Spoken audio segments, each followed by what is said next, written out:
There is currently one football player who is trending in the NFL due to his attempt of trying to make a comeback to football.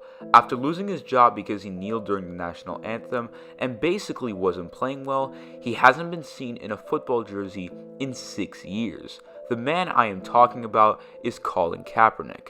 He's been doing Instagram posts where he's working hard on his game and has said he is ready to make a return. His attempt at coming back got me thinking though. What other NFL comebacks have been made by players that were truly incredible? How is everybody doing today? It's Sports Huddle back with another video. Today, I'm going to be talking about the greatest NFL comebacks that were made by football players. Let's not waste any time, and let's get straight into it. Starting off with Tyreek Prior.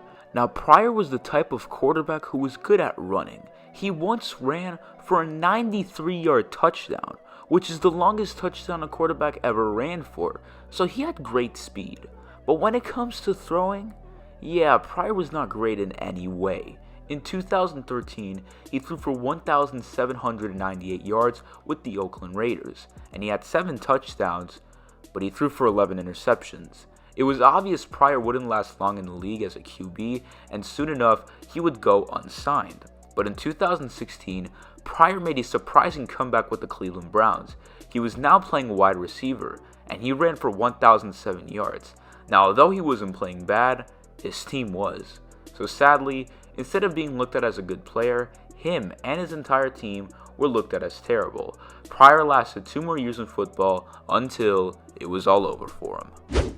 Next up on the list is Dion Sanders. Now, I'm sure we all remember when Dion Sanders was quite literally the best cornerback in football. For many years, Sanders was always in the Pro Bowl, and in his career, he has won 2 Super Bowls and is a 6-time All-Pro football player. Now, to the people who either don't remember or never knew, Sanders retired in the NFL in 2001. People thought he was done with football, but he made a surprising return in 2004 with the Baltimore Ravens. He didn't prove much at age 37, therefore his career ended in 2 seasons. Either way, it was a surprising comeback, and he is now known as a Hall of Famer. Next up on the list is Alden Smith. Now, Smith started off his NFL career in 2011 with the San Francisco 49ers. He was really good as he became a Pro Bowler and an All-Pro. He would have 19 sacks in 2012, which was the only season he was a Pro Bowler. He seemed like he had a bright future in the league, but after 2012, he got a little worse as he had less sacks. 2015 would be his last season in the NFL for a while due to a suspension for some pretty bad crimes. People didn't think he would ever return to the NFL, but in 2020, out of nowhere, he made his return and was playing with the Dallas Cowboys. Smith is currently a free agent at the age of 32. We will see where he is off to next. Next up on the list is Michael Vick. Now, Vick at one point was always known to be one of the greatest quarterbacks in football. His incredible speed with his incredible arm were a dynamic duo. His career was going just as planned. Until 2007, he was guilty to a single count of dogfighting and was forced to miss 3 seasons of football. The media obviously went off on Vick as he went from an icon to this. Sports Illustrated said that this investigation was one of the biggest sports stories in the 2000s. When Vick's 3 years were over, a lot of people didn't move on from the incident and were hating him for it. I wouldn't be surprised if it was the darkest point of his life. Despite the fact he had so many people hating him, he would ball out and win Comeback Player of the Year in 2010. Vick would last until 2015 when his career was officially over. His comeback showed that although the entire world is against you, you must stay strong and keep being you. It's kind of like what Kaepernick was going through in 2016.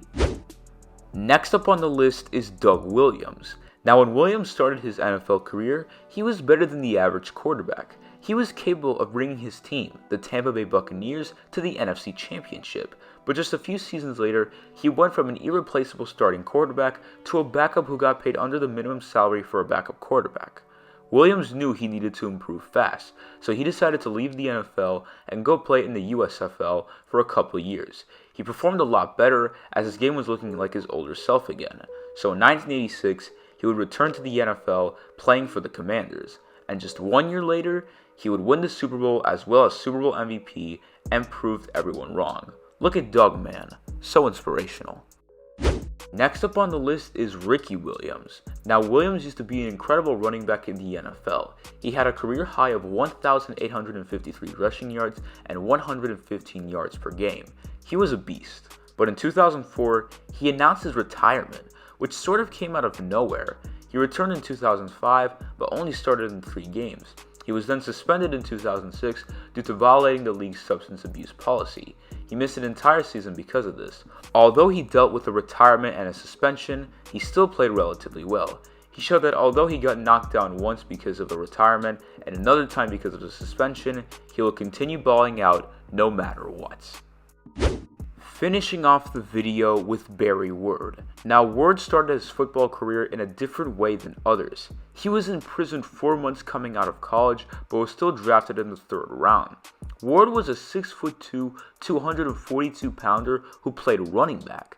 He started off his career in New Orleans and was never really given a chance to prove he was worthy of being a star. So after 1988, he was out of New Orleans. He missed the 1989 season, but returned with the Chiefs the next year and made the Saints regret letting him go. Although his time in Kansas City was not too long, he still played well, as in 1990 he had 1,015 rushing yards. The man made his team pay, and looking back, I'm sure the Saints wish they gave him a bit more time to develop.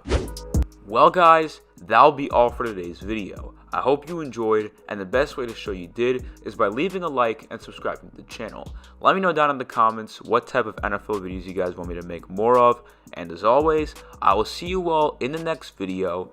I'm out.